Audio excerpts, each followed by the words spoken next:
Hola, ¿cómo estás? Bueno, bienvenidas y bienvenidos a este nuevo podcast de Astropsicológica. En esta oportunidad vamos a hablar sobre un libro que es Astrología de las Relaciones. Te cuento un poco cómo llegué a esta conclusión, este cambio de rumbo. Si me venís siguiendo en las redes, me encontrás en Instagram como Astropsicológica. También, bueno, los podcasts los puedes encontrar en Spotify como Astropsicológica, en mi canal de YouTube, que estoy como Astroconstelaciones, en la página astropsicológica.com. Tenés todos los podcasts anteriores, los videos también. Y bueno, como sabrás, estoy compartiendo material de astrología psicológica gratuita, de forma gratuita, desde ya mayo del 2019, así que ya van más de 40 podcasts que estuve compartiendo con ustedes.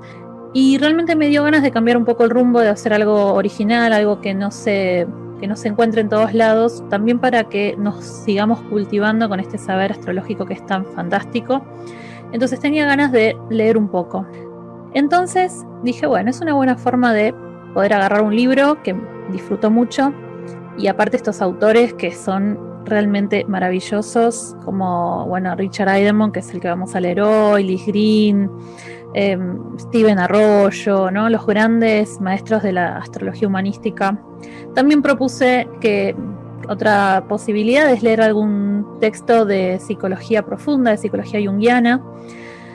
Y bueno, si me seguís en Instagram, estuve haciendo una votación. Estuvieron votando ustedes. Salió votado Astrología de las Relaciones, que es el libro que tengo acá. Esta es edición Urano. Este libro la primera edición fue en 1992 por una editorial de Richard Idemont, y en 1996 lo edita Ediciones Urano, que es de Barcelona, ¿sí? Bueno, les cuento un poco para contextualizar. Bueno, Richard Idemont es un astrólogo humanista, sí, es uno de los grandes maestros, a mí me gusta mucho. Él escribe otro libro que también es muy bueno, que es El Hilo Mágico. Y bueno, dice, este es el 5º volumen de la serie de seminarios de astrología psicológica. O sea, estos son seminarios que él dio, si no es que él se sentó a escribirlos, sino que fueron desgrabaciones de seminarios. Y justamente el fragmento que seleccioné, que dije, con esto quiero empezar, es una partecita de preguntas y respuestas que me pareció muy, muy, muy interesante. Entonces, bueno, dice Richard Idemont, nos enseña a ver en la carta natal los mitos ocultos que configuran la vida de la persona y su manera de relacionarse. Este texto, bueno, este libro, en inglés se llamó Through the Looking Glass, que sería como a través del espejo, pero se lo tradujo como Astrología de las Relaciones, porque básicamente trabaja las relaciones humanas desde el principio hasta el final. Los primeros capítulos se basa más bien en la relación con nuestros padres, lo que llamaríamos en psicoanálisis las relaciones edípicas, como prototipo de cualquier tipo de relación, ¿no? Como que de ahí parte todo. Y en los últimos capítulos se centran más en las relaciones, otro tipo de relaciones como relaciones de pareja, ¿no? La segunda parte se llama Comprenderse uno mismo. Si tienen el libro, pueden ir a la página 133. Bueno, vamos a leer el texto y yo les voy a ir comentando algunas cosas, pero creo que el texto es de bastante fácil lectura, ¿sí? Pero capaz les amplío algunas cosas o demás. Bueno, yo seleccioné en la página 133 una pregunta que le hace un oyente que dice: ¿puedes describirnos un poco más detalladamente de la dinámica de la proyección? Interesante pregunta, ¿no? O sea, ya va directo al hueso, ¿no? La dinámica de la proyección. Si no saben lo que es la proyección, los invito y las invito a escuchar un podcast que subí hace un mes más o menos, en 2020, en septiembre, octubre, sobre la sombra y las proyecciones, ¿sí? Donde hablo un poco del trabajo Encuentro con la Sombra, que es un compendio de textos, que es un libro que me gusta mucho también, de distintos autores junguianos, y donde estuve hablando un poco también qué proyectábamos, qué no proyectábamos, qué es la proyección, ¿no? Entonces los invito a que, si no saben lo que es la proyección, vayan a ese texto, ¿no? Porque esto que estamos leyendo en particular está muy aplicado a la astrología. Ese texto que estuve hablando no era tanto astrológico, sino que era la proyección en términos generales, ¿no? Y yo un poco hice el link con la astrología. Pero bueno, esto es directamente relacionado con la astrología. Bueno, esa es la pregunta, una pregunta muy, muy, muy, muy interesante, que le describa la dinámica de la proyección. Bueno, y Richard contesta. Jung consideraba las proyecciones como algo muy natural en los seres humanos y pensaba que tendemos a proyectar más al comienzo de la vida. Pero a medida que avanzamos en ella, es de esperar que hayamos alcanzado la individuación suficiente para poder, por lo menos, empezar a darnos cuenta de lo que proyectamos en los demás. Bueno, en el mejor de los casos digo yo, ¿no? Porque no siempre es así. Una definición muy simplificada que yo doy de la proyección es que buscamos fuera de nosotros aquellos rasgos que por alguna razón no se han despertado aún a nuestro propio interior, no hemos integrado o nos parecen inaceptables. Tengamos en cuenta que la proyección es un mecanismo de defensa, que Jung lo trabaja distinto a como lo trabaja Freud, ¿sí? Freud no lo trabajaba de esta misma manera, y lo que proyectamos es lo que está, esto lo estoy aclarando yo, ¿no? Lo que proyectamos es lo que está en nuestra sombra. Y lo que está en nuestra sombra está compuesto por todo aquello que rechazamos de nosotros mismos, que no queremos ver, que nos cuesta aceptar, todo lo que es irreconciliable para el yo, todo lo que el yo, nuestro ego, dice esto no es correcto, así no debo ser, así no quiero ser. Entonces vamos rechazando ciertas partes que, ojo, no todo lo que está en sombra es negativo. También podemos tener en sombra talentos inexplorados. Justamente por eso la carta natal permite descubrir que, mira este Júpiter en el medio cielo, ¿no?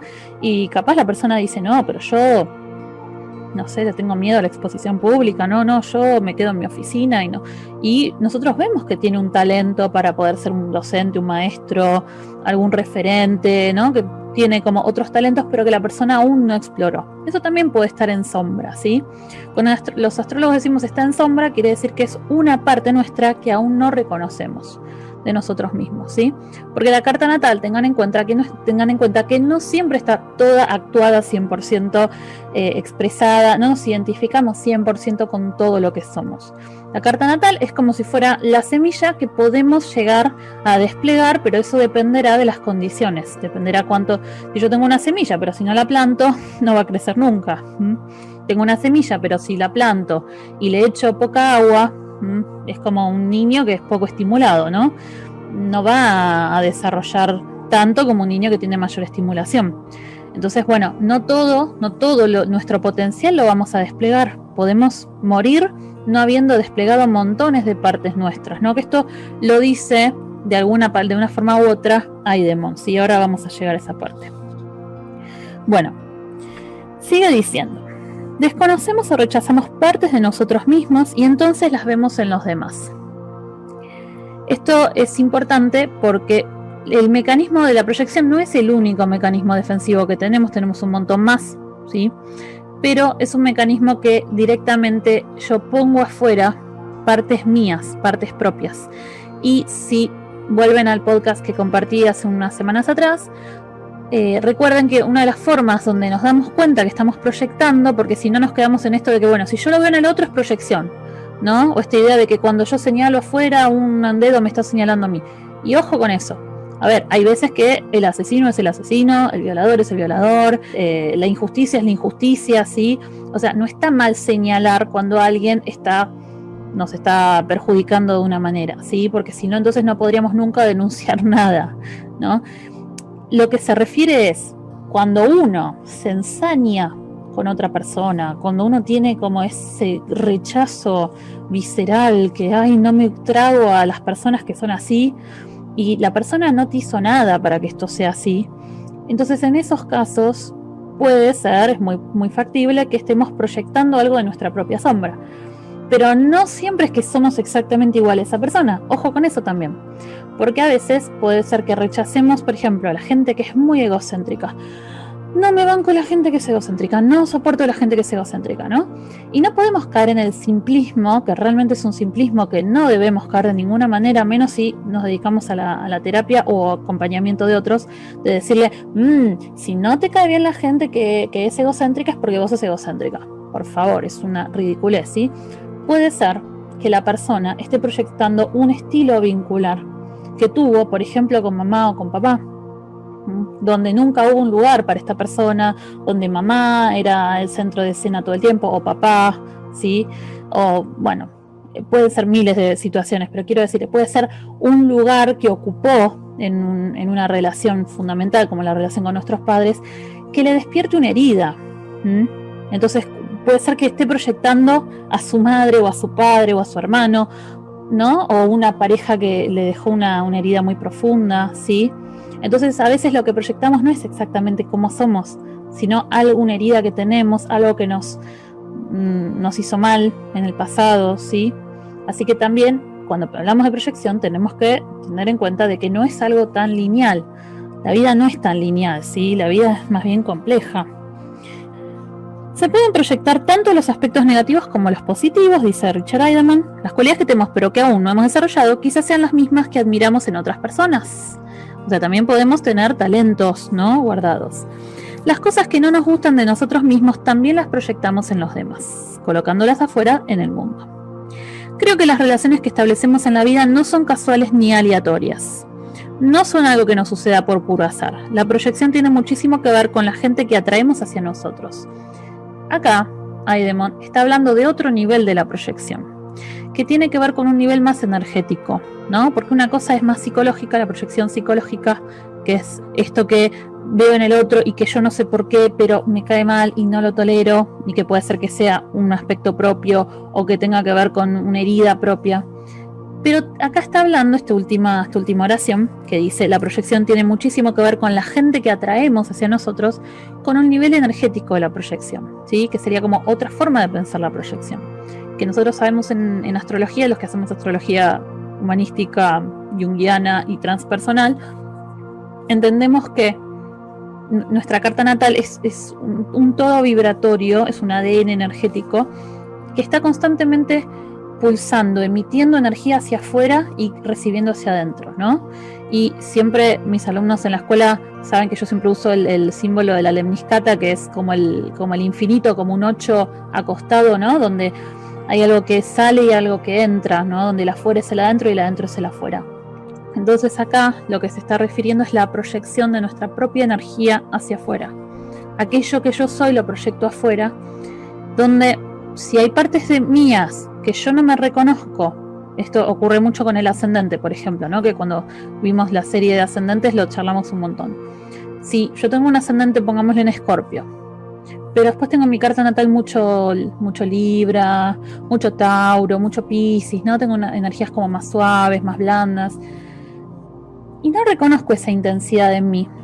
Lo más probable es que esa intensidad se me venga de afuera. ¿Para qué? Para que aprenda a reconocer que la intensidad también está en mí, para que aprenda a volverme una maestra en lo que implica la intensidad, por poner un ejemplo. Entonces este es otro nivel de la proyección que tiene que ver con que irradiamos lo que somos y atraemos lo que somos todo el tiempo, de acuerdo a la ley de correspondencia, que es como es adentro es afuera, como es afuera es adentro, o lo que Jung llamó sincronicidad. Entonces es interesante porque en un mismo párrafo habla de temas tan profundos, ¿no?, simultáneamente. Y luego dice: tengan presente que hay ciertos ámbitos sensibles en la carta natal, más fáciles de proyectar que otros. Y acá se mete con un tema muy interesante que yo nombro siempre en mis clases, que deben pensar mis alumnos que soy una pesada, pero se pone a hablar de la cuestión de género. Y me gustó de alguna manera, bueno, este texto es de 1992, al menos lo publicó en 1992, que a diferencia de otros textos de astrología un poquito más arcaicos, se lee como una cierta crítica ante lo que otros textos de astrología naturalizan mucho más, que es esta cuestión de que las mujeres somos de Venus. Lo resumo diciendo: las mujeres somos de Venus y los hombres de Marte, ¿no? Bueno, dice esto: por ejemplo, en nuestra sociedad se supone, lo estoy leyendo en español, así que no sé cómo lo dijo en inglés, pero bueno, se supone, me gusta que haya usado esa expresión, que las mujeres no expresan a Marte. Y me parece que hace una crítica a esto, ¿no? Cuando dice: en nuestra sociedad se supone que las mujeres no expresan a Marte, no está dando por sentado que las mujeres vamos a proyectar a Marte, como sí he leído en otros textos de astrología como de Howard Sasportas, por ejemplo, en el libro de las 12 casas, que es un librazo, pero lamentablemente tiene, bueno, partes que son como muy patriarcales, ¿no? Dando por sentado que una mujer con una fuerte casa 10, que es la casa de la ambición, de la proyección social, se va a casar con un hombre poderoso y ambicioso, ¿no? Bueno, eso lo da como por sentado, que a mí me parece que en absoluto tiene por qué ser así, ¿no? Pero me parece que toca un tema que es súper importante, que es la cuestión de género. La sociedad, ¿qué ha permitido que las mujeres expresemos? ¿Ha permitido que expresemos nuestro Marte? O sea, nuestra vitalidad, nuestra energía, nuestro enojo, nuestra autoafirmación. Entonces dice, ¿qué hacen con su Marte las mujeres? Pues su destino es casarse con él. O sea, si a mí me educan para no expresar mi Marte y convertirme solamente en Venus, o sea, complaciente, cálida, simpática, pacífica, entonces algo voy a tener que hacer con ese Marte. Bueno, me caso con Marte, ¿no? Me caso con un hombre Marte. Se supone que se casan con el señor Marte y viven felices comiendo perdices. Todas aquellas de ustedes a quienes no les interese practicar artes marciales pueden hacer honor a su Marte si se casan con un boxeador. Claro que lo está diciendo todo en tono sarcástico, ¿no? Así que me pareció muy interesante eso. Es una broma, dice. No obstante, creo que hay ciertas áreas en la sociedad y dentro de cada familia que son muy propensas a la proyección. No es raro que los hombres proyecten la Luna y probablemente también Venus. En cuanto a las mujeres, es más fácil que proyecten el Sol y Marte.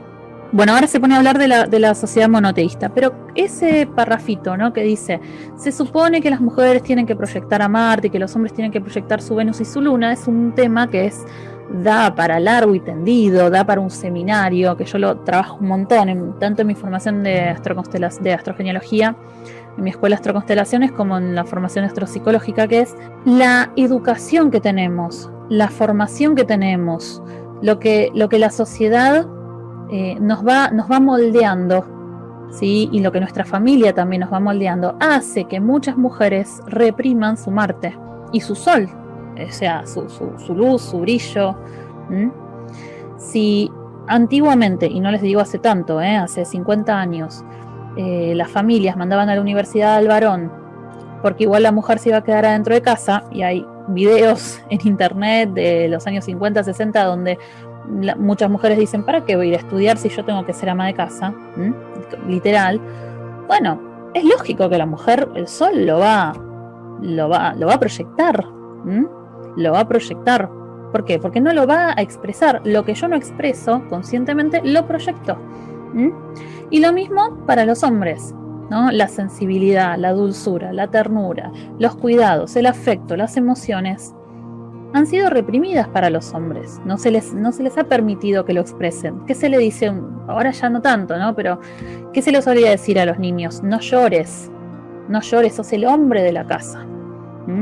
Entonces todo esto hace que no es que uno naturalmente, por ser mujer, por nacer en un cuerpo biológico de mujer, no tenga capacidad de tener un Marte o un Sol, o un hombre no tenga capacidad de tener una Luna o una Venus, sino que la sociedad, la cultura hacen que las mujeres nos identifiquemos con Luna-Venus y el hombre con Marte-Sol.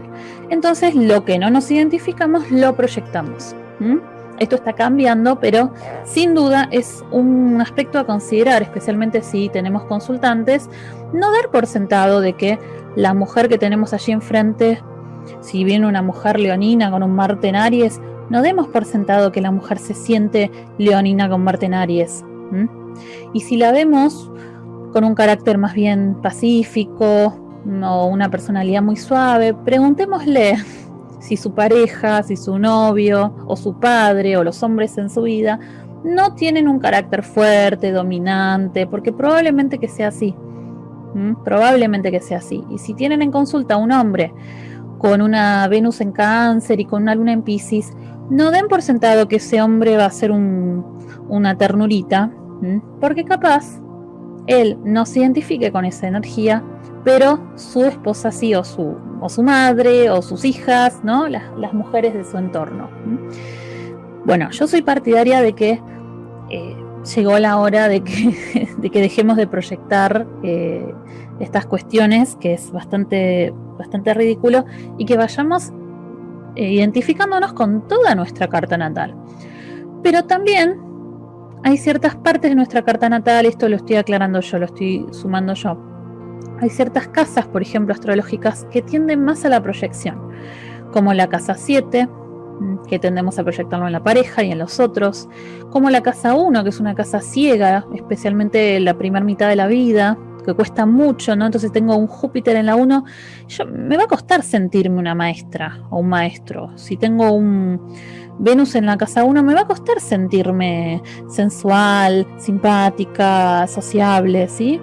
Si tengo el Sol en la 1, me va a costar ponerme en el centro de escena y liderar y comandar, ¿sí? Otra casa que también cuesta es la casa 12. Si tengo los planetas que tengo en la casa 12 también, es muy probable que los proyecte, ¿sí? Entonces, bueno, el juego de las luces y las sombras o de las proyecciones no solo está dado por femenino masculino, sino también por otros factores astrológicos, ¿no? Esto lo aclaro yo. Bueno, luego se pone a hablar entonces dice que la sociedad es lineal y monoteísta, dice Dios es uno y es perfecto, estamos hechos a su imagen y semejanza, y lo que esto implica es que deberíamos nosotros, ¿no?, ser uno y perfecto, y desde luego de sexo masculino, ¿no? Porque bueno, Dios por algún motivo lo hicieron hombre, ¿no? Porque decimos él, ¿por qué no ella? Pero al mirar la carta astral vemos que es politeísta, muy interesante esto que dice, o por lo menos polimorfa, está hecha de partes. Y esta última parte de este párrafo me parece que es fundamental para los que hacemos astrología humanística. Entender que lo que nosotros vemos son partes. Una parte de una carta natal que va para un lado, otra parte que va para el otro, contradicciones, ¿sí? No todas esas partes están integradas, no todas de esas partes están asumidas. Entonces, esto si no lo sabemos, vamos a hacer mala astrología, porque vamos a pensar que el otro, wow, mirá el Plutón que tiene, mirá el Marte que tiene, y capaz lo tiene en sombra, no se reconoce en esa parte de su carta natal, ¿no?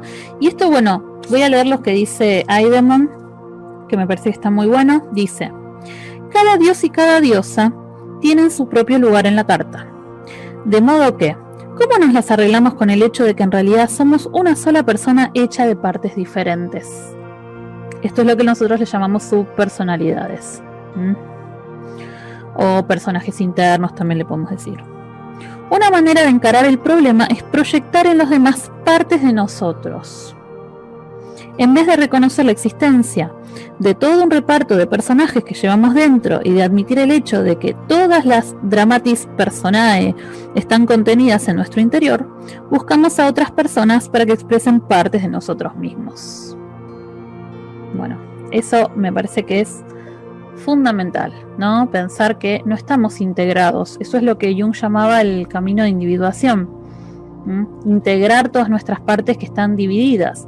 En realidad los seres humanos estamos totalmente escindidos. Tenemos una parte que quiere ser artista, tenemos otra parte que es recontramental, tenemos una parte que quiere recorrer el mundo y otra parte que quiere asentarse y formar una familia. Y son todas partes que algunas se llevan mejor y otras no tanto, ¿no? Y esto lo trabajamos en astrología humanística a través de los núcleos energéticos, ¿sí? Vamos encontrando núcleos en la carta natal y vamos haciendo hipótesis. Bueno, con esta parte la persona se capaz identifica y con esta no tanto. Y con aquellas partes que no nos identificamos, las podemos proyectar sin duda a los demás. Bueno, y ahí se pone a hablar entonces del dilema del aire, del dilema del fuego, ¿sí? O sea, sigue hablando de algunos temas muy interesantes. ¿Qué pasa cuando tenemos falta de un elemento, falta del otro, ¿sí? Y empieza como a separar lo que haría la astrología, lo que hace la astrología humanística de lo que haría la astrología clásica, ¿sí? Bueno, pero me parece que con esto que estuve leyendo ya es suficiente por hoy. Capaz podría seguir con todos esos temas que tienen que ver con las carencias de un elemento en otro podcast, pero me parece que ya hablé bastante por hoy. Así que, bueno, dejamos acá entonces página 133-134 de Astrología de las Relaciones. Fíjense como con 2 carillas sacamos un montón de información. Espero que te haya ayudado a reflexionar un poquito más sobre cómo hacemos astrología realmente. Y no solo cómo hacemos astrología, también para que reflexiones un poco más sobre, bueno, qué de todo lo que sos, qué de todo lo que, de la totalidad que sos, tenés realmente identificado, tenés realmente integrado, o qué estás proyectando afuera. Y puedes darte cuenta a través de las personas que están en tu entorno, puedes darte cuenta a través de las situaciones que te ocurren en la vida, ¿no? Porque sabemos muy bien que proyectamos a los demás, pero también proyectamos en escenas de destino. Entonces, cuando te ocurren ciertas situaciones, por ejemplo, pongámosle de agresividad, donde recibas agresividad o lo que sea, bueno, es interesante replantearte, ¿qué está pasando con mi Marte? ¿Hay alguna parte de fuego de mi carta natal con la que yo no me estoy reconociendo?